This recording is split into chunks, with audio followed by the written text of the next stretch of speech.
I'll misuse my liberty of being the anchor chair to ask you one more follow-up question. The idea is really to be honest and discover the life inside us. What can we do tomorrow morning? Three things we can do tomorrow morning to change things around us, change the within us. What can I do tomorrow morning? Nagore? You? Yes. I'm sorry. We're starting a program in Nagore in Rajasthan, so I was joking with him. See, this is the entire problem. We are always looking for tidbits of life. What are the three things I can do tomorrow morning? You must brush your teeth. Maybe Baba's toothpaste.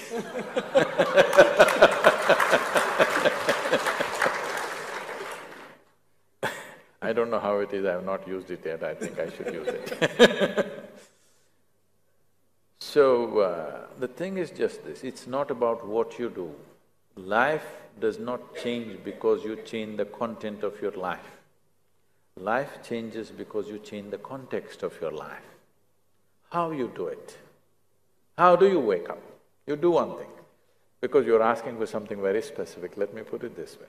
Tomorrow when you wake up, if you wake up, no, I mean, don't think it's a joke. Over 1 million people in this world will not wake up tomorrow morning. Yes? We are mortal creatures, aren't we? Over 1 million people will not wake up. Suppose you wake up. Check. I'm still alive. It's fantastic, isn't it? Over 1 million people did not get up tomorrow morning.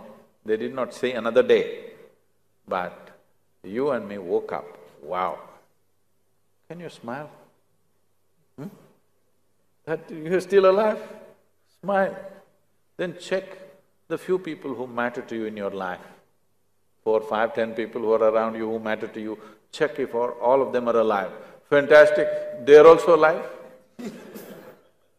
Because if 1 million people died, at least 10 million people lost somebody who's dear to them, isn't it?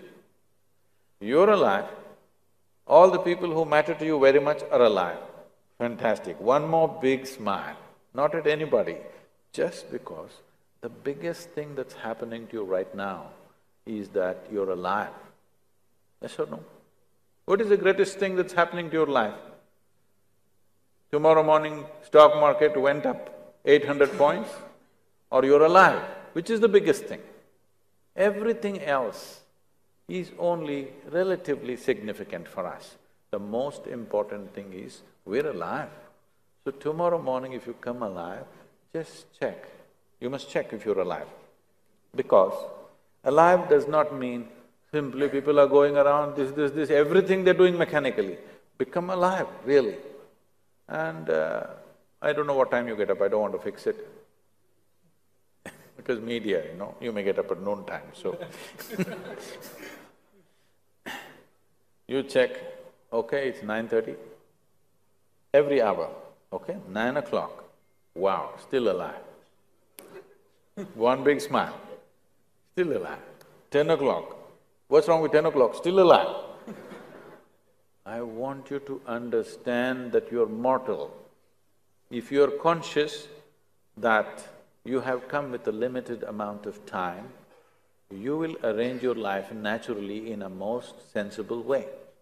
If you think you're immortal, you have time to do stupid things. If you understand you're mortal, you don't have time to do anything other than what really matters to you. And in your life, you must be doing only what truly matters to you and nothing else but that, isn't it? This you will do only if you are conscious that you are a mortal being. We're fine, we're healthy, but we could be dead tomorrow morning. I'm not wishing it. I'll bless you with a long life. But it is possible that you and me could be dead tomorrow morning? Yes or no? The possibility is there or not? Yes. So when we know this is how this life is, then everything that really matters must happen, isn't it? What is it that really matters to you? If you really look at it, you will see the only thing that really matters to you is You want to experience this life as profoundly as possible. Somebody thinks money will do it, somebody thinks education will do it, somebody thinks sex will do it, somebody thinks love will do it, somebody thinks something else will do it. But whether a man is going to the temple or to the bar, all he is looking for is a larger slice of life. Yes or no? Yes or no? If you're looking for larger slice of life, if you want to be successful, not just a dreamer, then the only and only way you can experience it is by being hyper-perceptive, by enhancing your perception, not by enhancing your imagination, not by enhancing your activity, but by enhancing your perception. If you have to enhance your perception, you have to be alert. If somebody points a gun to your head, you will become super alert, yes or no? So don't wait for somebody to do it. Just understand that you are a mortal creature. You are not a permanent thing, you're not an absolute thing. You're here for a brief amount of time. I'm saying brief because if you're joyful, this is a bloody short life. If you're miserable, only if you're miserable, you have a long life. Because miserable people feel it's too long. Joyful people, before they know what's happening, it'll be over. Yes? Have you noticed this? On a particular day, you're very happy, 24 hours just went off like that. Another day, you're depressed, 24 hours feels like a eon.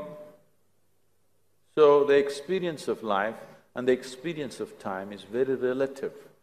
So the essential thing about life is just this. Every life, not just humans, every life is striving to become a full-fledged life, have the largest possible slice of life that we can have in terms of our experience. If this has to happen, we have to just become open to life. Open does not mean an attitude. Open simply means we are fully on with life. We are not on and off, on and off. We're just on. If you're on, then life will happen. If you're off, you can't turn it on later on in the grave. This is the time to be on and you must be fully on. So just as a reminder, hourly check you do. If you're still alive, great, one big smile. Even if you're doing your show, people wouldn't mind.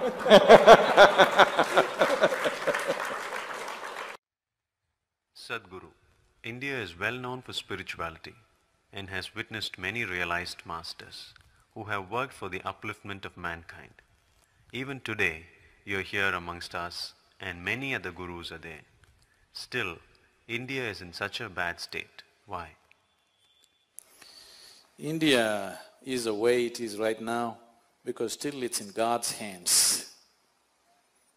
Unless you take it into your hands and do something meaningful in this country, it will remain this way or get worse. Now, if you really are concerned about the national situation or your social situation, it's very, very important that you take it into your hands in a committed way and really do something about it.